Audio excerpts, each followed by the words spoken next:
Hello, moi c'est Marie et le 27 décembre 2024, je suis officiellement devenue propriétaire de ma maison. Évidemment, dans cette maison, il y avait beaucoup de travaux à faire, que ce soit pour la mettre aux normes d'un point de vue électricité, plomberie ou même isolation, ou la remettre au goût du jour. Si vous me suivez depuis le début, vous savez qu'il y a vraiment pas mal de travail à faire. J'ai déjà pas mal avancé sur des petites bricoles, mais là ça y est, les gros travaux commencent et je vous emmène avec moi pour vivre cette transformation. Hello! On est samedi matin, il est 7h. C'est un des derniers samedis où je ne travaille pas, donc avec ma famille, on en profite pour péter du plafond. Voilà l'état de ma chambre actuellement, et évidemment, pour péter les plafonds, il faut débarrasser tout ça. Comme on doit tout virer à partir de maintenant, je dois retourner chez mes parents et faire des allers-retours pour le travail et m'occuper de la maison.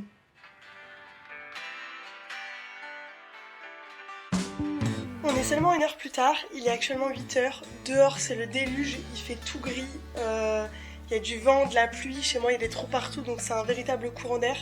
Mais j'ai déjà fait tomber le pull, je suis en chaleur, j'en peux plus, j'ai déjà sué en faisant 5 allers-retours. Je suis au bout. Faut tenir toute la journée comme ça maintenant. Et voilà, c'est tout vide. Vous inquiétez pas pour le lit, c'est un vieux sommier dont on se débarrasse. Il faudra que je m'en rachète un lit plus tard. En attendant, on commence à tout casser avec mon papa, Lulu et Maude qui sont venus m'aider aujourd'hui. Pour transporter les longs morceaux de bois dont je vais pas me resservir à la déchetterie, il faut les découper. Comme vous pouvez le constater, le mouvement est fébrile sur les premiers morceaux que j'ai scie, mais j'ai pris de l'assurance au fur et à mesure, maintenant je suis une vraie pro. Je suis trop fière de moi d'apprendre des nouvelles choses pour m'occuper de ma maison, ça va me servir aussi pour des futurs projets que j'ai dans d'autres pièces.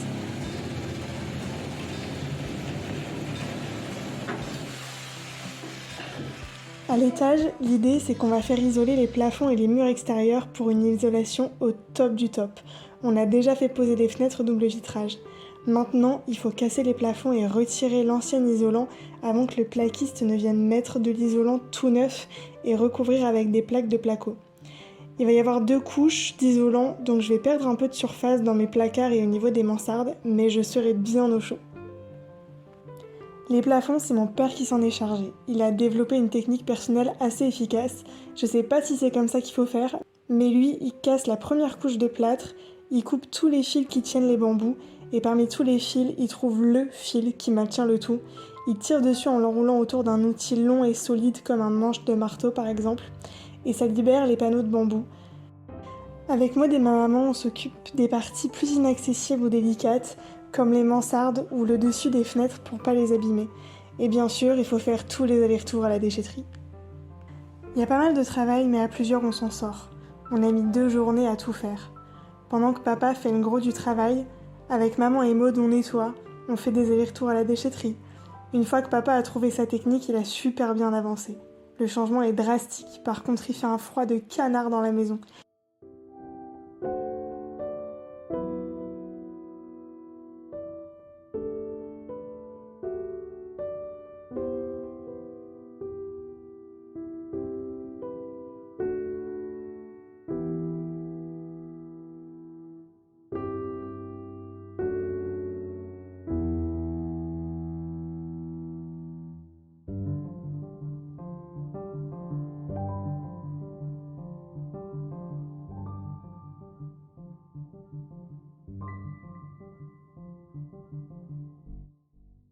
Je suis bien évidemment en charge de gérer le divertissement sonore. C'est important pour travailler dans la bonne humeur.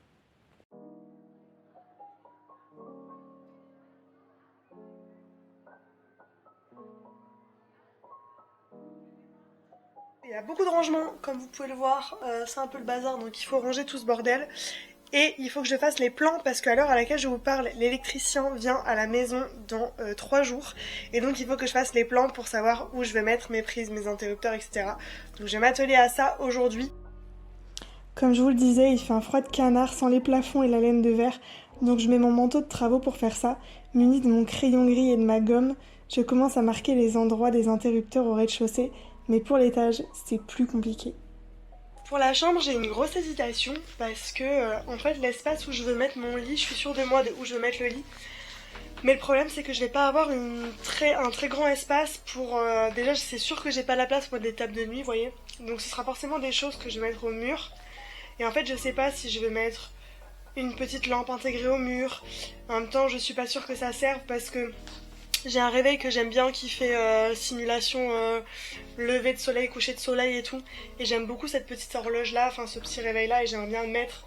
En même temps je me dis du coup si je le mets, faut que je mette des planches contre le mur. Mais en même temps faut pas que ce soit gênant par rapport au lit. Et en même temps ça veut dire qu'il faut qu'il y ait une prise à cet endroit là pour pas que le fil y pendouille et qu'il aille je ne sais où. Donc en fait il faut que je sache très précisément comment je vais mettre mon lit et comment je veux agencer autour de mon lit pour être sûre de où je mets les prises, si je mets des interrupteurs, si je mets une lumière sur le mur ou quoi. Je sais pas. Pour l'instant, en fait, je suis encore en réflexion.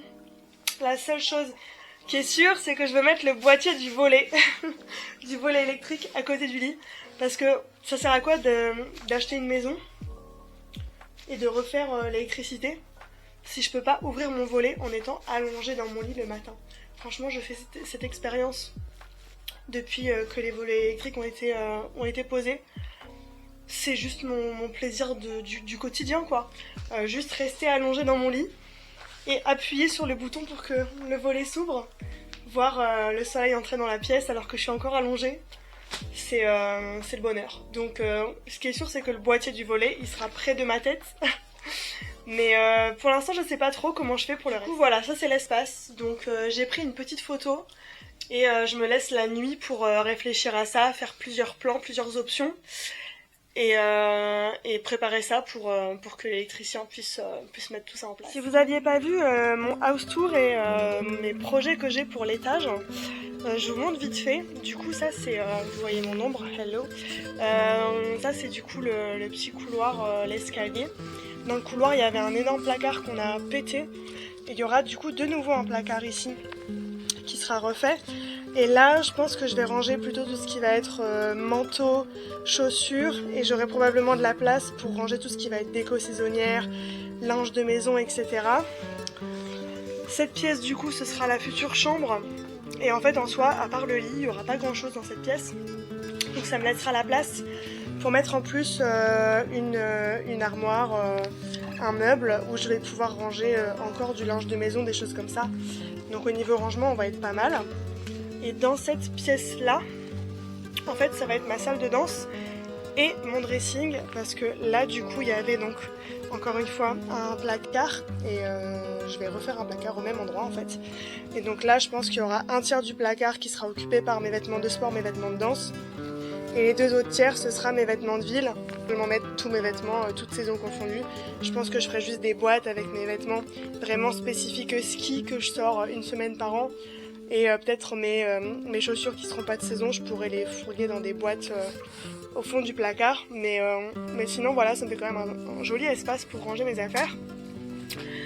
Et du coup dans cette partie là en fait, tout ce mur là ça va être des miroirs. Cette partie là ça va être ma partie salle de danse avec mon tapis de danse. Ma petite barre de danse je la mettrai de ce côté là. Et en fait ici j'aimerais bien faire un petit coin cabinet de curiosité, un peu mon petit coin de sorcellerie, vous voyez. Donc je pense que je ferai une petite forme peinte d'une couleur différente ici, je sais pas trop encore quoi. Mais je ferai vraiment un petit coin visuellement qui sera démarqué par une peinture différente. Et je mettrai je pense la petite coiffeuse de ma grand-mère et je mettrai mes petites pierres, mes petits tarots, des trucs comme ça. Donc voilà, ce sera mon petit coin de sorcière qui sera dans cette pièce là aussi. Donc voilà pour l'étage, pour mes petits projets. J'ai hâte que ça prenne forme. Je vous cache pas que l'arrivée du plaquiste à la maison m'a vraiment stressée parce que je me suis rendu compte que j'étais encore sûre de rien et qu'il y a tout un tas de choses sur lesquelles je dois avancer pour qu'il puisse faire son travail. Donc j'ai passé des nuits à faire des plans et à choisir des matériaux pour que ça puisse avancer. Je pensais pouvoir prendre mon temps pour prendre mes décisions finales, mais il a besoin que tout soit calé si je veux que tout soit nickel. Heureusement, mes petits chats d'amour m'accompagnent à chaque fois et ça me remonte le moral. Elles sont si mignonnes. Et au bout de plusieurs veillées, les choses prennent forme petit à petit.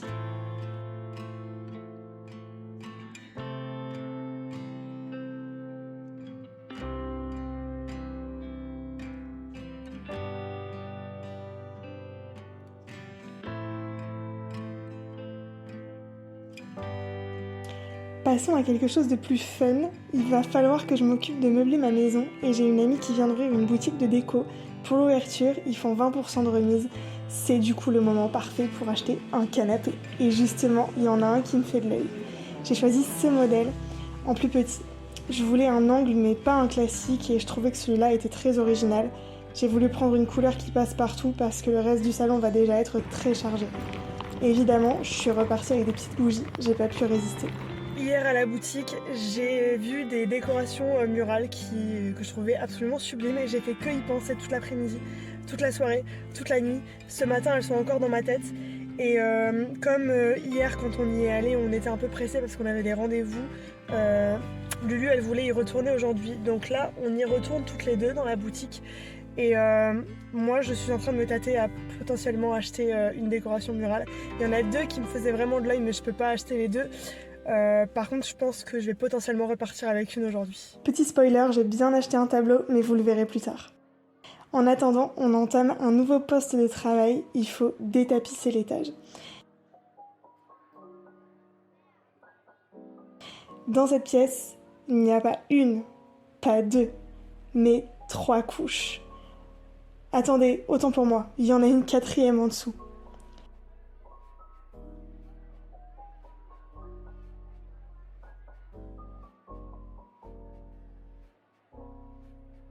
Autant dans l'autre pièce, la tapisserie part toute seule. Bien que je découvre des techniques pour maintenir les bandes très spéciales, les anciens proprios avaient mis des punaises. Écoutez, pourquoi pas.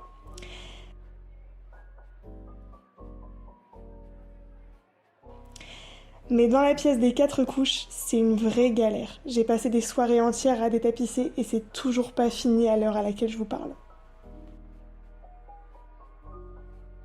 Après vérification, mon papa m'a confirmé que je pouvais aussi détruire ce petit placard caché dans le mur.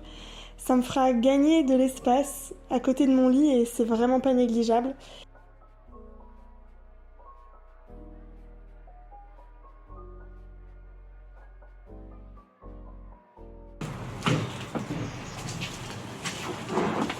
Actuellement, le plaquiste, comme vous pouvez remarquer avec l'isolant qui est derrière moi, et électricien est là pour s'occuper de la maison. Donc on a un max de trucs à avancer pour qu'il puisse travailler correctement. Donc en ce moment, ça carbure à 3000% et on a plein de choses à faire dans la maison.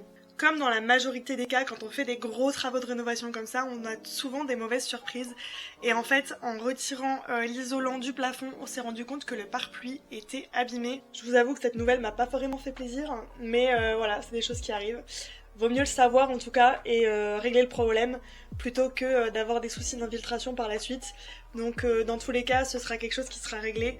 Peut-être pas tout de suite parce que c'était pas prévu au programme et c'est pas prévu dans le budget. Mais voilà, en tout cas on le sait maintenant. Donc soit on trouve une solution d'appoint pour tout de suite, soit ce sera fait plus tard. Pendant les journées de travaux, on fait souvent aussi des allers-retours chez Leroy Merlin. Et qui dit aller-retour chez Leroy Merlin dit Burger King. C'est devenu notre tradition.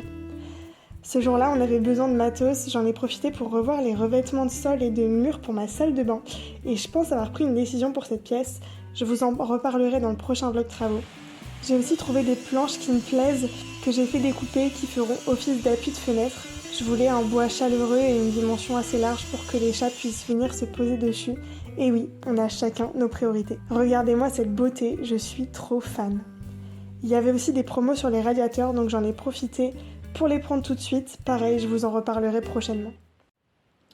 On passe à une nouvelle partie de la maison, la salle de bain. Le plombier doit venir faire les installations définitives. Pour ça, il faut péter tout le carrelage des murs. Au début, j'y vais doucement, mais petit à petit, j'ai un geste un peu plus assuré. Et voilà ma salle de bain avant.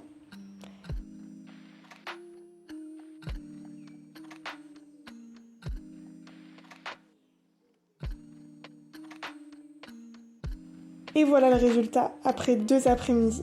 J'ai tout cassé. Ce qui est sûr, c'est que ça défoule vraiment bien.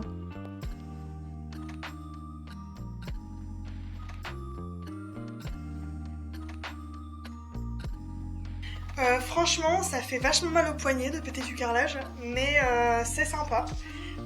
J'avoue que des fois, il y a des couches de colle qui sont très épaisses, qui sont galères à retirer.